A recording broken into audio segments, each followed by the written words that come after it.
जिन 275 लोगों को देश ने खोया, आज वो होते तो इस वक्त अपने परिवार के बीच होते। उन्हें भी देश के संविधान ने पूरी गरिमा और सुरक्षा के साथ जीवन जीने का अधिकार दिया था। लिहाजा 140 करोड़ नागरिकों के मन में इस वक्त दुख और डर के साथ साथ ये सवाल भी है कि आखिर गलती कहां हुई। अब जबकि हादसे की सीबीआई जांच शुरू हो चुकी है, उम्मीद की जा रही है कि जल्द ही आपके सवालों का जवाब मिल जाएगा। लापरवाही हुई, साजिश हुई या कोई अपराध हुआ है?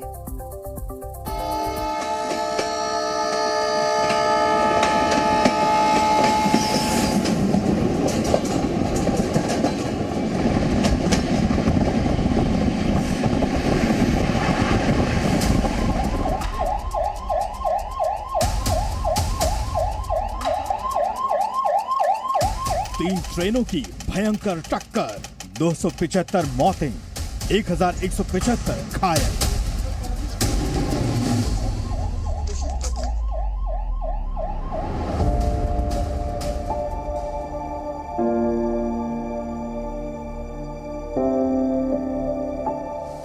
प्रिलिमिनरी फाइंडिंग से ऐसा लगता है कि सिग्नलिंग में कोई परेशानी पाई गई। जो भी दोषी पाया जाएगा उसको सख्त से सख्त सजा हो। आगे के इन्वेस्टिगेशन के लिए इस केस को, इस पूरे मामले को सीबीआई के पास देने का रेलवे बोर्ड की तरफ से रिकमेंडेशन किया जा रहा है।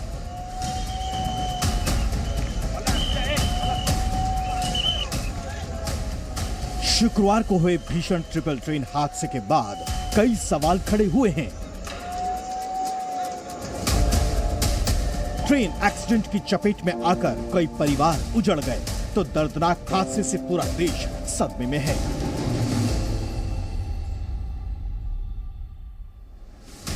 हादसे के गुनहगारों को पीएम मोदी किसी भी हाल में बख्शना नहीं चाहते। इस बीच रेलवे ने अपने स्तर पर इंक्वायरी शुरू कर दी है। सुप्रीम कोर्ट में भी जनहित याचिका दाखिल हो चुकी है, लेकिन असली गुनहगारों की गिरबाहों तक हाथ डालने के लिए सीबीआई की एक टीम भी मौके पर पहुंच चुकी है। ओडिशा के मंत्री अश्विनी पात्रा ने बताया कि सीबीआई की टीम जांच में सुबह से जुटी है।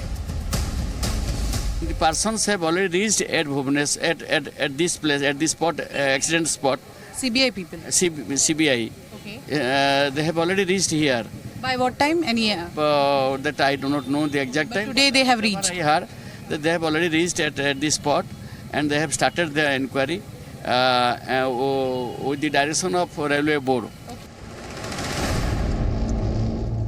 आपको बता दें कि रेल मंत्री अश्विनी वैष्णव पहले ही सीबीआई जांच की सिफारिश कर चुके हैं ताकि सदी के सबसे बड़े ट्रेन एक्सीडेंट के असली गुनहगारों तक पहुंचा जा सके। बालासोर ट्रेन हादसे को कई दिन बीत चुके हैं और लगातार इस मामले की जांच जारी है। इसी कड़ी में रेल मंत्री अश्विनी वैष्णव ने भी इस पूरे मामले को सीबीआई से जांच कराने की सिफारिश की थी, जिसके बाद सीबीआई की टीम मौके पर पहुंची है। आपको बता दें कि ओडिशा के मंत्री ने खुद ये जानकारी दी है अश्विनी पात्र ने, और उन्होंने साफ तौर पर कहा है कि जो सीबीआई के अधिकारी हैं वो मौके पर पहुंच चुके हैं, तफ्तीश यहां पर चल रही है और जिम्मेदार कौन है इसका पता लगाया जा रहा है ताकि जल्द से जल्द इन्वेस्टिगेशन पूरा हो और जो जिम्मेदार व्यक्ति है इस पूरे मामले में उसको कड़ी से कड़ी सजा मिले। दरअसल पिछले 4 दिनों में भीषण हादसे के बाद से हकीकत से सही पर्दा नहीं उठ सका है, जबकि सीबीआई हर उस सवाल का जवाब ढूंढेगी जिसका जवाब अब तक नहीं मिला है, क्योंकि इस रेल दुर्घटना में तोड़फोड़ का अंदेशा या इंटरलॉकिंग सिस्टम से छेड़छाड़ का भी अंदेशा जताया गया है। इस बात का भी जवाब तलाशा जाएगा कि क्या मानवीय चूक हुई है। रेलवे की इंक्वायरी जारी है, लेकिन तथ्यों को जुटाकर हादसे की असली वजहों की कड़ियों को जोड़ने का प्रयास किया जाएगा। ये केस जब सीबीआई को दिया जा रहा है तो उसका मतलब है कि गवर्नमेंट इसको ये नहीं सस्पेक्ट कर रही है कि ये लेफ्ट विंग एक्सट्रीमिज्म का केस है। ये या तो साबोटाज है या ये क्रिमिनल नेग्लिजेंस है, यही 2 चीज हो सकती है। न तो सीबीआई को ये नहीं हैंडओवर किया जाता, ये एनआईए को दिया जाता। दरअसल रेल मंत्री ने बताया था कि हादसे की वजह रेलवे सिग्नल के लिए अहम point machine electronic interlocking system में बदलाव है। साथ ही उन्होंने बताया था कि जिम्मेदार लोगों की पहचान कर ली गई है। रेलवे बोर्ड के अधिकारी चालक की गलती और सिस्टम की खराबी की संभावना से पहले ही इनकार कर चुके हैं। उनके मुताबिक तोड़फोड़ या इंटरलॉकिंग सिस्टम से छेड़छाड़ की आशंका है। यही नहीं, पॉइंट मशीन और इंटरलॉकिंग एक तरह से फेल सेफ सिस्टम है। मतलब यह है कि अगर ये फेल हो जाता तो सारे सिग्नल ही लाल हो जाएंगे और ट्रेन परिचालन भी रुक जाएगा, लेकिन ऐसा हुआ नहीं। कोरोमंडल एक्सप्रेस के ड्राइवर को क्लीन चिट दे दी गई है क्योंकि ड्राइवर के पास आगे बढ़ने के लिए हरी झंडी थी।